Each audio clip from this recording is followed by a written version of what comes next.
Assalamu alaikum guys, once again in today's video we want to learn about pointers and remaining operations on array. First we are going to build a program, a very simple program with arrays, and to try to understand what are they used for us, just a very simple outlook, and then we are going to head towards our pointers. Now arrays, I want to recap what are arrays. To define an array, you need to type its type, then its name. For example, in this case, I'm going to name this R, and then I'm going to name the size of that array, which is 23, and then I'm going to add in the values, which is 1, 2, 3, and the remaining values, if you remember, by default are assigned 0. Now, if I want to output the whole thing, I will type in the similar code. Well, this is the simplest code you can enter, simplest code that I have learned. So you go ahead and use this code to whenever you want to output the file, and the same code you will be using to take inputs. Now cout and 23. Okay, I R I. Okay, and then we want to have a space in between. Okay, that's all.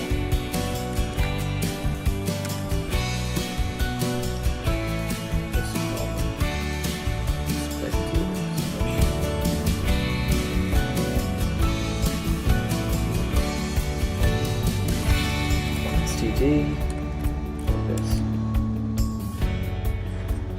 Now let's run the code. And you see the default, by default all the values are assigned with the value 0. Okay, so 1, 2, 3 and remaining 20 digits are assigned 0. So this is how it works with the initializer syntax.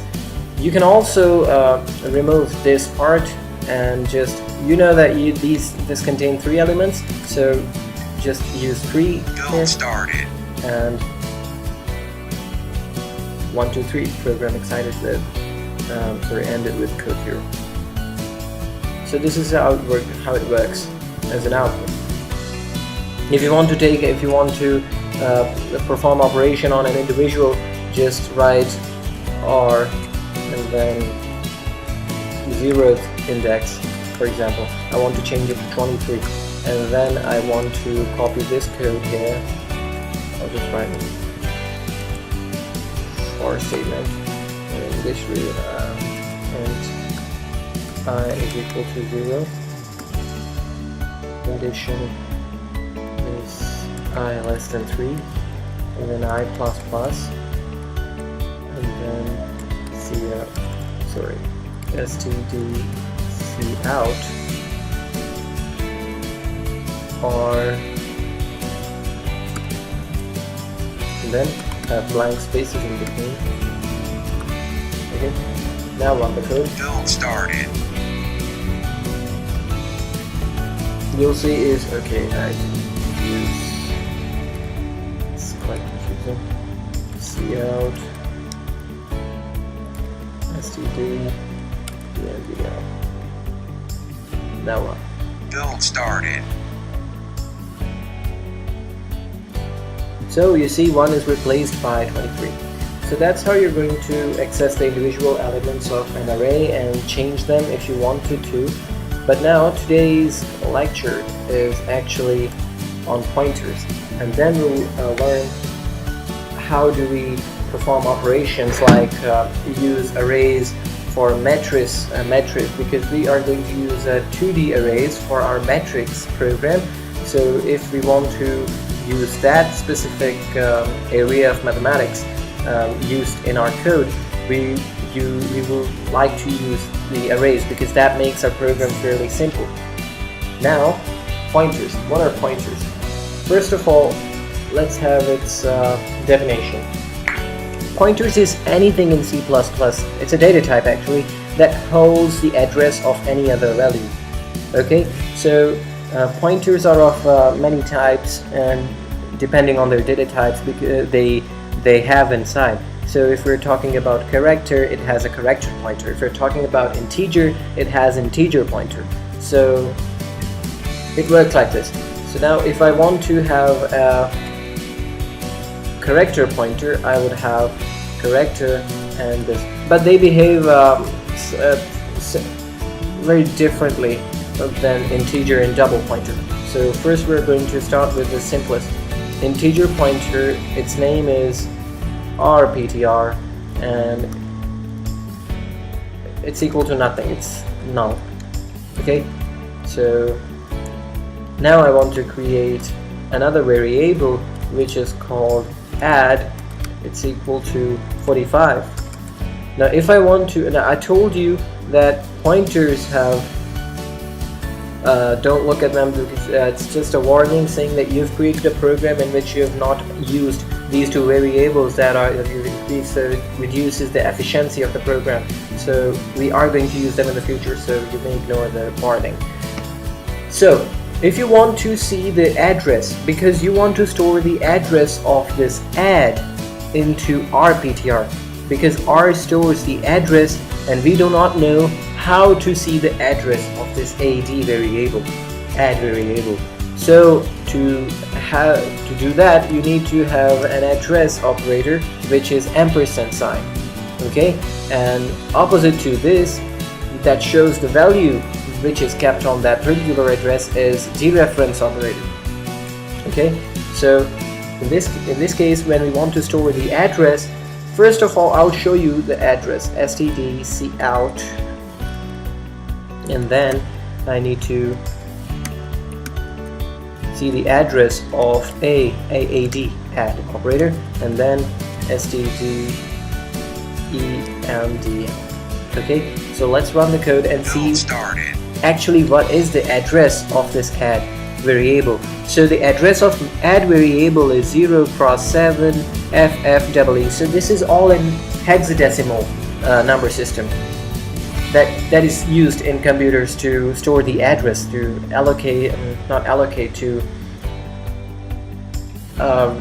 signify the address of a particular memory block. Now we've known how to access the address of a variable. Now it's time to store it in rptr. So say rptr is equal to address of AD. Now rptr contains the address of AD.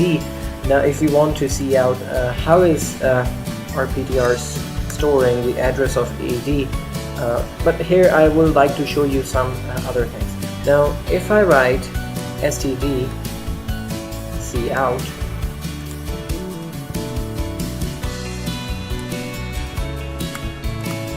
AD, we will see that whatever the value is, okay, it doesn't understand what is ENDL, so now it will. Build started. So if we want to understand what is inside AD, we will write just AD and it will say it has 45 inside. Okay, now if we want to know what is inside rptr and what should be inside rptr, because rptr is storing an address and that is address of AD variable. So rptr is equal to std emdl. Build started.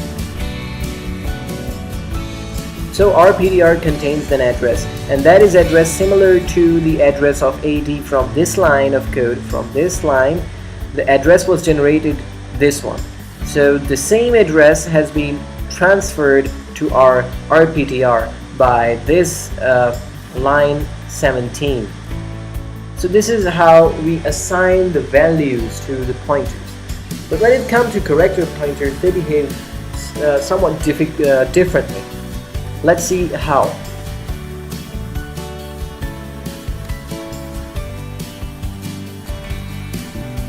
Just comment out so that it doesn't disturb our output and makes us confused.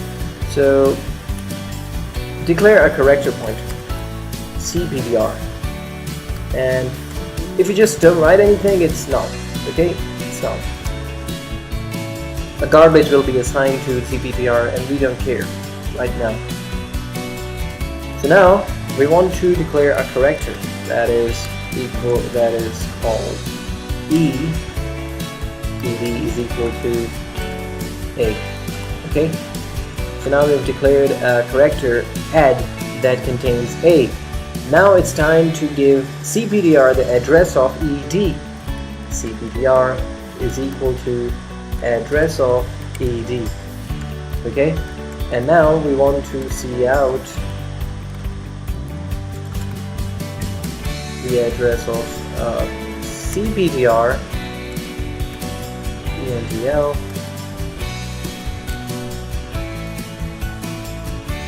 and then we also want to see out the address of add. Address add is equal to std endl. Okay, Build started. so we see that the two similar things have been output. But when it comes to other pointers like double pointer, dptr, okay, and we have given it a value null, and then we are declaring another double, say hd is equal to 10.9, and then we were going to give dptr an address of hd, and then we want to see out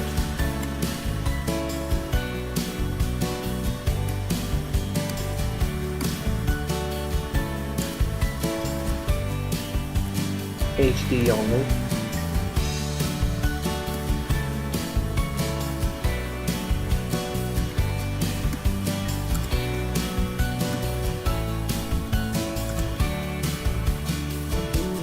By the way, if you just remove this line, this address of it, everything seems Build okay. started. The second line will just output B.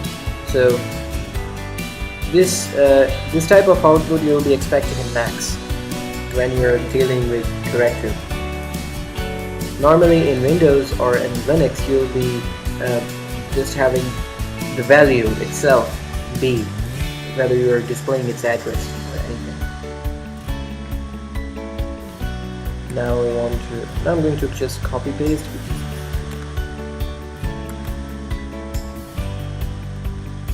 Okay, so firstly we want to know what is inside HD, then we want to know what is inside the address of HD, and what is dptr. Okay, Build started. so we see that the what is HD is 10.9. Address of HD is this, and what is dptr holding is this. Now if we wanted to see the address of dptr itself, we can do that as well. We only need to write address of operator dptr and then std.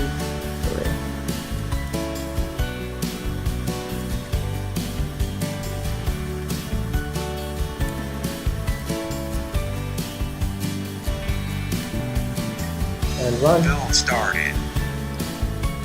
And we see the last address, this with the 550 at the end, is the address of the pointer itself, because there is some place in our memory where this dptr is being stored. So that is this one. Now we're going to learn how do we change the values kept inside this dptr. To do that, go ahead and use dereference operator. Now if you want to know what is inside dptr, just go cut paste it. Now if I write dptr, I'm going to have an address that is stored inside dptr. But what if I wanted to access the value that is kept on that address? Like in this case is 10.9. What if I want to access this value? To do that, Build started. So you see, I just accessed 10.9. In this case, I accessed 10.9 by writing its name itself. But in this case, I'm accessing 10.9 by the pointer pointing towards it. Okay, so this is quite useful when we are doing dynamic memory allocation. Like in this code, we are doing static memory allocation. When we are compiling our code, the memory is allocated before our code actually runs. So our compiler actually see how many variables are declared in this. Like in this one, we have int pointer, we have another int variable, we have a character pointer, then we have character, then we have a double pointer, then we have a double. So in this case, these variables will be declared way before our code runs. But when we're doing dynamic memory allocation, these variables are declared on the runtime. So when our code execution reaches this point, then only the integer pointer will be declared. In this case, is initialized because we're assigning it null on the time of declaration. So it's assigned. This is initialized. So in this case, it's initialized null at the runtime. Not in this case when we're doing dynamic memory allocation. So this is how it works.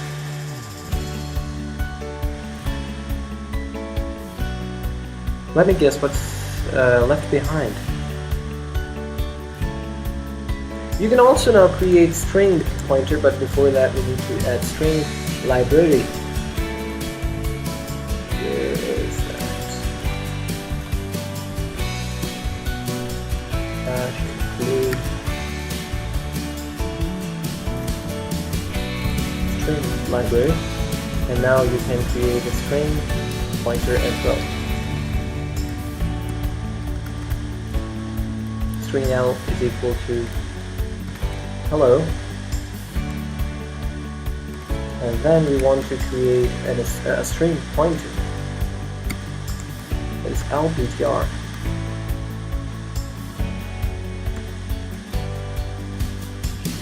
Oh, this is wrong.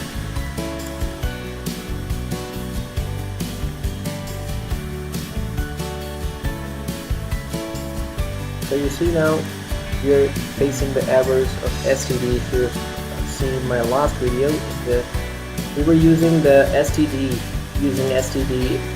the whole time, but now the code is a bit bigger but a lot efficient.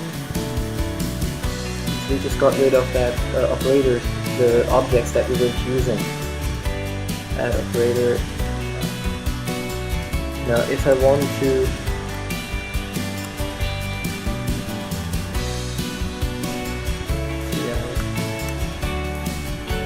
L itself, I can do that.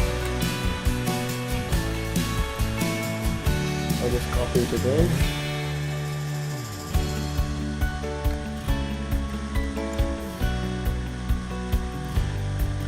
So if I want to see its address, I'm going to have an address operator at behind.